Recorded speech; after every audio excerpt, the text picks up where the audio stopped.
multi-instrumentalist Chad Channing. In Before Cars, Chad is the lead vocalist and guitarist, but he's also pretty good with a drum kit. In fact, you heard his work on the now classic Nirvana album Bleach, as well as a number of other Nirvana compilations and live releases.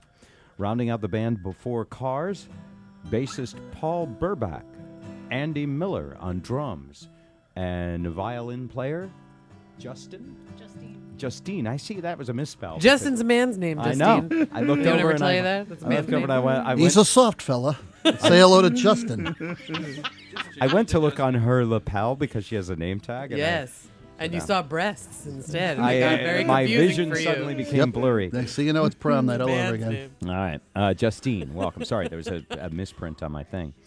You can catch Before Cars at Western Washington University in Bellingham tonight if you're to the north.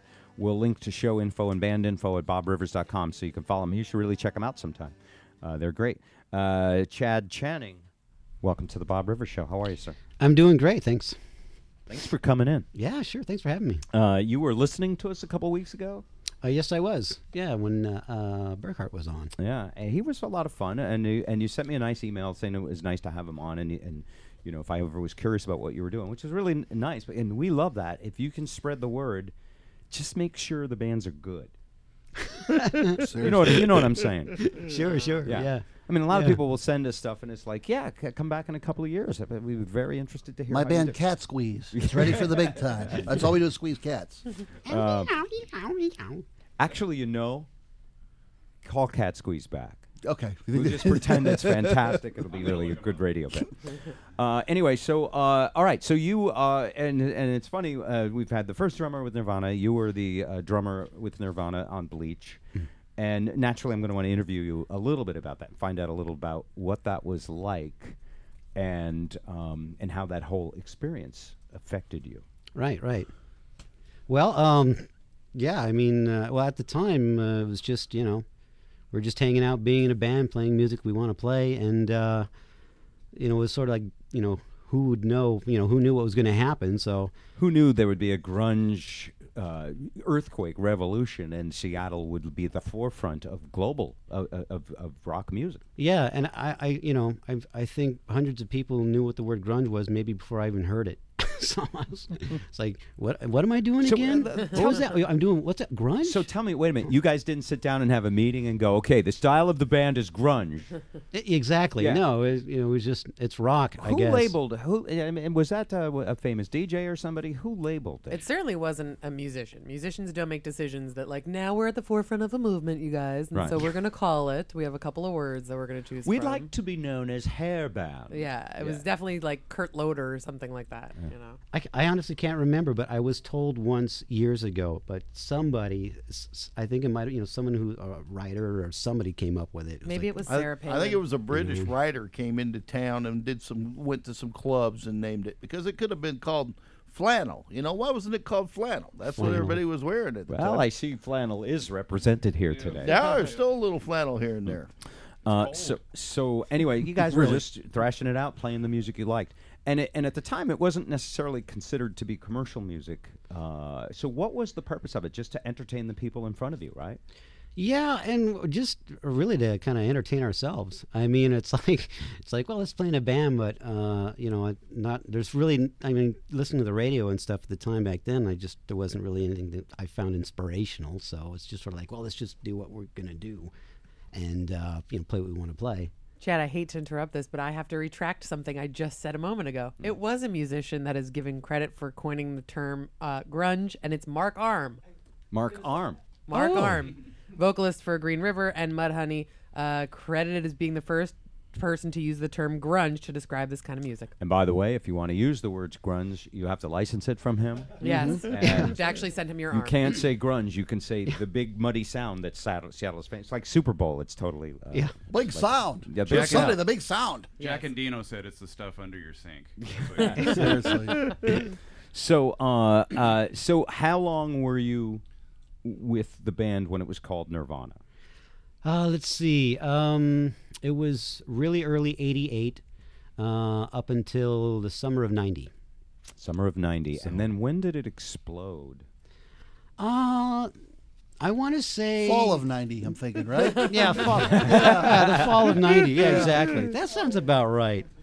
Well, no, actually, it was really funny because, I mean, I think like the first time we decided, okay, let's go out and let's just do a tour. So we're like, okay, so we work with, I think they're Bulging Eye at the time, some company, and we, had all these shows booked all around, and we went out, and it's like we were lucky to make maybe $50 to get enough gas to get to the next place. And then, maybe another show, we'd, maybe clear a couple hundred, be like, whoa, this is really good. But it was kind of touch and go. And then we did another after we'd gotten back from Europe. We did another a U.S. thing, and then it was like way different. It was like, oh, weird, whoa, it's like this college is going to pay us $2,000 to play here. Sweet, right? So I know nothing about this historical perspective. I should really, now that Nirvana's in the Rock and Roll Hall of Fame, I really should read Charles Cross's book. Yeah, and really do my homework like I did last year for Heart, but. I am curious. So, how did you part ways with the band? And are you like, is it on good terms? Yeah, our differences was purely from a musical standpoint. I mean, because just as people, as friends, I mean, we always got along pretty well. And you never had any, you didn't look back and say, oh, well, I really should have liked that. I should have changed my musical love. Nothing like that. No, because life's too short. So now I had heard that you were Pete Best and you were much too good looking to be in the band. Kurt wanted all the women, and you were kicked out for a much uglier Dave Grohl.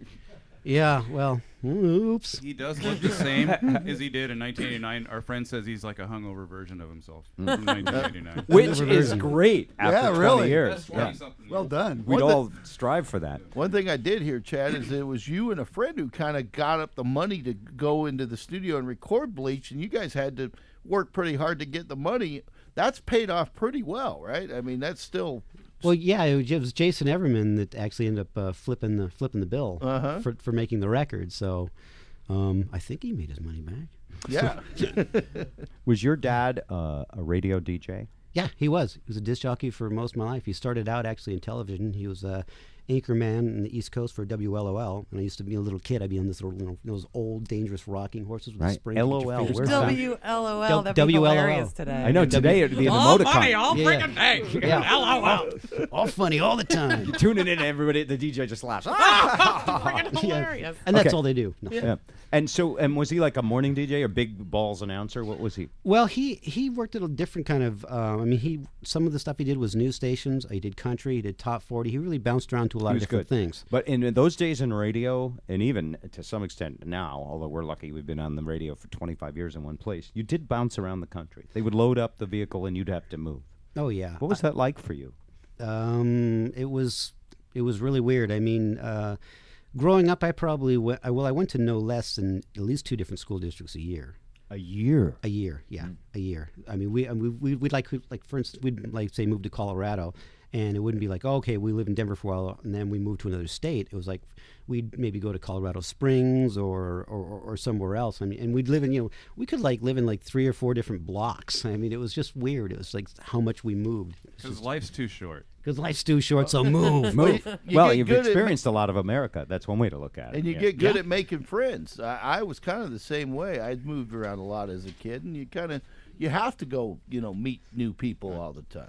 Well, yeah, you learn to adapt, but at the same time, you also learn how to push people away. It's really good like that because it's like, what's the point? And did you what I mean? retreat into your weird. music? What? Is that why you're a multi-instrumentalist? Because one constant you would have no matter where you moved was all your musical instruments? Actually, I'm a multi-instrumentalist because I broke my legs.